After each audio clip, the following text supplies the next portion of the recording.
Hi, I'm Kelsey and I'm the new Youth Services Librarian here at the Detroit Lakes Public Library. I took over for the wonderful Dots Johnson about a month ago now, and since that time I've had a lot of fun getting to meet all sorts of people coming into the library and learning all about them and what kind of books they like to read. And I think that's really the best way to get to know a person, is to sneak a peek at their bookshelf or to find out what their favorite books are. So, in that spirit, I thought I'd share with you today some of my favorite books. And I've written out kind of a brief synopsis of each book because otherwise this will be a 20-minute long video because I love these books so much and I want to tell them to you from start to finish. So we're just going to do a quick synopsis. The first one, and my absolute favorite book, is Watership Down by Richard Adams. Now, this book is about a group of rabbits that leave their warren in search of a new place to live. The story follows this ragtag band as they make their way across the English countryside, fighting rats, cats, and trying to avoid cars. Finally, they reach a really safe place up high on a hill.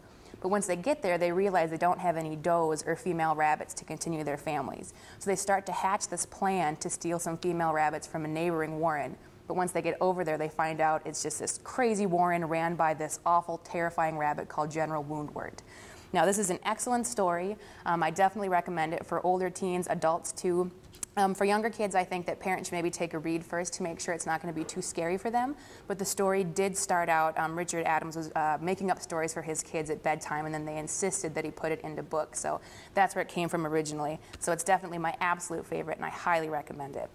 So the next book of mine that's a favorite is the classic The Hobbit by J.R.R. Tolkien.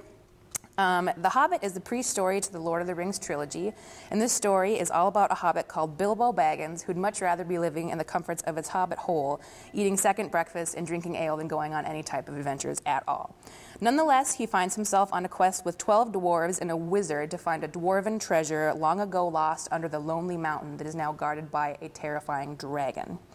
Now, my favorite thing about this book is how Bilbo spends most of his time kind of grumbling and complaining to himself about how he'd much rather be home in front of a warm fire, eating potatoes and sausages, but here he is trying to sleep on hard rocks, avoiding orcs and goblins and all sorts of terrifying things.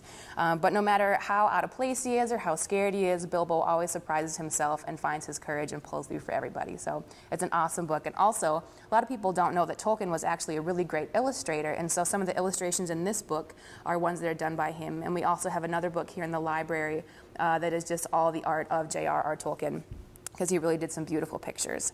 And then next on my list of books is Misty of Chincoteague. This has been a favorite of mine since about the 3rd grade, I think. It's written by Marguerite Henry, and it's an absolute must for horse lovers. This story is about 2 children, Paul and Maureen Beebe, who live with their grandparents in Chincoteague, Virginia. Paul and Maureen's grandpa raises and sells ponies, but Paul and Maureen never get to keep one for their own. Every summer, on the last weekend in July, the local firemen from Chincoteague go to the island of Assateague, where bands of wild ponies run free. They swim these ponies across the channel to Chincoteague, and they auction off the foals. Paul and Maureen work very hard all summer and save up money so they can finally buy one of these wild ponies for their very own. And that's where the story really takes off. Now, my favorite thing about this book, aside from just it being about horses, which I'm an absolute horse lover, is the wonderful illustrations. Marguerite Henry wrote a lot of books about horses, and her illustrator for over half of them was a guy called Wesley Dennis. And if you've ever tried to draw a horse before, you know how impossibly difficult it is. But he really does a great job and really brings the horses and the characters in these books to life. So I really recommend these books for readers of all ages. And then my last favorite book, this one is for young readers and older readers alike, and it's called The Oxcart Man. This is an excellent story, and I first learned about it myself when I was a kid watching Reading Rainbow.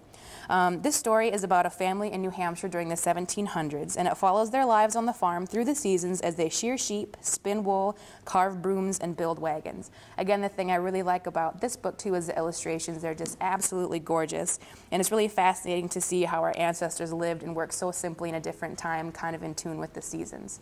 So these are some of my favorite books. I'm really glad I got to share them with you today, and I hope that you'll stop into the library soon and tell me what some of your favorite stories are. We'll see you next time.